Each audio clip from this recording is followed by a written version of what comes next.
بسم اللہ الرحمن الرحیم۔ السلام علیکم۔ حضرت سیدنا عمر فاروق کی ولادت کا واقعہ فیل کے 13 برس کے بعد مکہ مکرمہ میں ہوئی اور آپ رضی اللہ عنہ کی والد کا نام خطاب ہے۔ آپ رضی اللہ عنہ کی والدہ کا نام فاطمہ بنت ہشام ہے۔ آپ رضی اللہ عنہ کا سلسلہ نسبت 8ویں پشت میں حضور نبی کریم صلی اللہ علیہ وسلم سے جا ملتا ہے۔ حضرت سیدنا عمر فاروق توانا جسم اور عمدہ صلاحیتوں سے مزین تھے۔ آپ رضی اللہ عنہ علم النصاب کے ماہر تھے اور شعر و شاعری کا ذوق بھی رکھتے تھے۔ آپ کی علمی قابلیت کی بنا پر زمانہ جاہلیت میں قریش اپنا سفیر مقرر کرتے تھے۔ آپ فن پہلوانی سے بھی بخوبی آگاہ تھے اور ماہر شمشیر و زن، ماہر نیزہ باز بھی تھے۔ حضرت سیدنا عمر فاروق نے بعثت نبوی کے دوسرے برس اسلام قبول کیا۔ آپ ہر مشکل میں حضور نبی کریم کے ہمراہ رہے اور اپنی جان و مال کے ذریعے دین اسلام کی خدمت کی۔ حضرت سیدنا ابو بکر صدیق کے وصال کے بعد خلیفہ بنے۔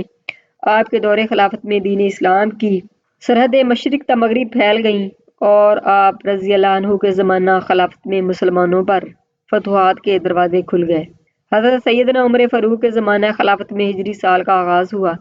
انتظامی امور کے لیے دفاتر کا قیام عمل میں لایا گیا، بیت المال کا قیام عمل میں لایا گیا، مجلس شورا قائم کی گئی، محکمہ پولیس کی بنیادیں رکھی گئیں، محکمہ فوج قائم کیا گیا، صدقہ کا مال خرچ کرنے کی ممانعت کی گئی، قوم الناس کی حالت سے آگاہی کے لیے رات کے وقت گشت کو معمول بنایا گیا، نماز جنازہ میں 4 تکبیریں پڑھنے کا طریقہ رائج ہوا، نماز تراویح باجماعت ادا کی گئی، تجارتی گھوڑوں پر زکوٰۃ وصول کی گئی، عدالتی نظام کا قیام عمل میں آیا، جیل خانے قائم کیے گئے، مساجد تعمیر کی گئی، مدرسے قائم کیے گئے، محکمہ تعلیم کا قیام عمل میں لایا گیا، نہری نظام جاری کیا گیا، فوجی چھاؤنیاں تعمیر کی گئیں، مقبوضہ ممالک کو صوبوں کا درجہ دیا گیا، اذان فجر میں الصلاۃ خیر من النوم کا اضافہ کیا گیا، مسافروں کے لیے مہمان خانے تعمیر کروائے گئے، فوجی دفاتر قائم کیے گئے، بیت المال سے غیر مسلموں کے وظیفے جاری کیے گئے، لاوارث بچوں کی پرورش کے لیے